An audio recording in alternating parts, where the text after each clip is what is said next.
Correction du bac blanc de maths de janvier 2015, donc le sujet numéro 2.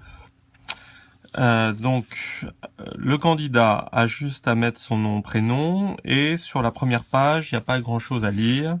Les thématiques sont indiquées, les modules évalués sont également indiqués. Donc là, c'était sur les suites numériques et sur les fonctions dérivées.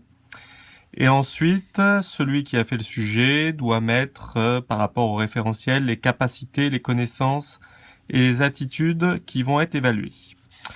En bas de la page, on vous indique que la clarté des raisonnements et la qualité de la rédaction sont importantes et que vous pouvez utiliser votre calculatrice. Donc, première question, premier exercice sur les fonctions dérivées. Alors, première chose que vous avez à faire, lire l'énoncé. Donc, l'énoncé, tout simplement, vous avez une société qui fabrique un parfum qui fixe le prix de vente à 24 €. Donc, chaque flacon est vendu 24 €.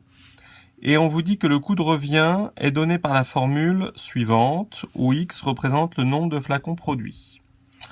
La problématique qu'on indique toujours au début de l'énoncé, mais évidemment il ne faut pas y répondre dès les premières questions, est la suivante. Le directeur de production fixe comme objectif final 60 000 unités produites afin d'obtenir un bénéfice maximal. Est-ce que cet objectif est fondé ou pas? Donc d'abord, on vous demande de calculer le coût de revient de la fabrication de 10 000 parfums, puis de 40 000 flacons de parfum. Eh bien, comme on vous donne la formule du coût de revient qui dépend de X, eh bien, il faut juste remplacer le X par 10 000. Donc, vous écrivez C de 10 000. Alors, il faut quand même écrire le calcul que vous allez taper à la calculatrice.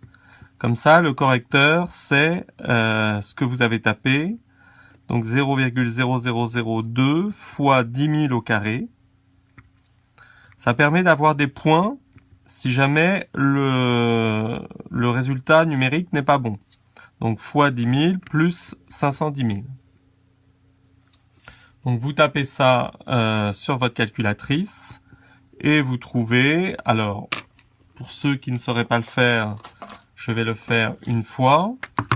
Donc, sur la calculatrice, 0. Donc, pour que vous voyez correctement, 0.0002 fois 10 000, la touche carré, évidemment, c'est celle-ci, moins 0.25 fois 10 000, plus 510 000. Vous trouvez 527 500 et vous mettez juste le résultat, évidemment, sans rien développer comme calcul intermédiaire, puisque l'épreuve dure qu'1 heure, et donc vous n'avez absolument pas le temps. Ensuite, pour 40 000, c'est exactement la même chose. Vous remplacez le X par 40 000. Il ne faut pas oublier de mettre le carré, donc fois 40 000 au carré, moins 0,25 fois 40 000, plus 510 000. Vous faites ça à la calculette, et ça va vous donner 820 000. Voilà, première question très simple, remplacer le X par une valeur et faire le calcul sur la calculatrice. Deuxième question plus compliquée. Et là, le jour du bac, l'examinateur peut vous aider en vous retirant des points, évidemment, s'il vous aide à répondre à la question. Soit B, la fonction déterminant donnant le bénéfice de la société en fonction du nombre de flacons produits, déterminer l'expression de B de X. Donc, déterminer l'expression de B de X, évidemment, c'est sous-entendu en fonction de X. Quand on vous demande de déterminer une expression, c'est pas un résultat numérique qu'il faut obtenir. Si c'est B de X, ça veut dire que c'est en fonction de X. Donc, B de X, bon là il faut un petit peu réfléchir, c'est un bénéfice. Donc comme c'est un bénéfice, c'est forcément ce que la société a gagné, moins ce que ça lui a coûté de produire les flacons. Si elle produit X flacons, eh bien, comme elle les vend 24 € chaque flacon, elle en produit X, donc elle va gagner la somme de 24 fois X. Ça, c'est ce qu'elle gagne. Moins, qu'est-ce que ça lui coûte de les fabriquer? Eh bien, c'est marqué ici, le coût de revient.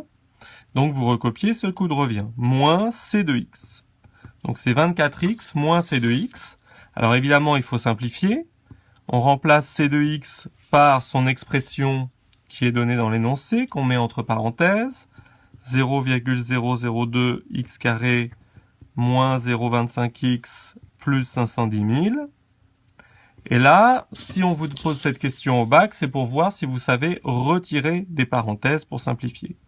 Évidemment, le seul piège qui existe, c'est quand il y a un moins devant des parenthèses, eh bien, ça fait changer tous les signes des termes qui sont dans la parenthèse. C'est-à-dire, là, sous-entendu, le plus va devenir moins, le moins va devenir plus, le plus va devenir moins.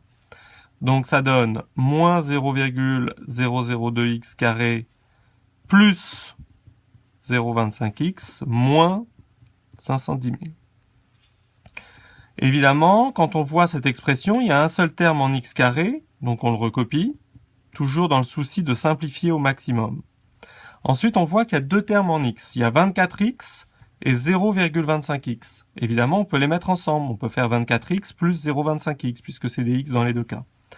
Donc, si vous faites 24 plus 0,25, ça fait 24,25x moins 510 000.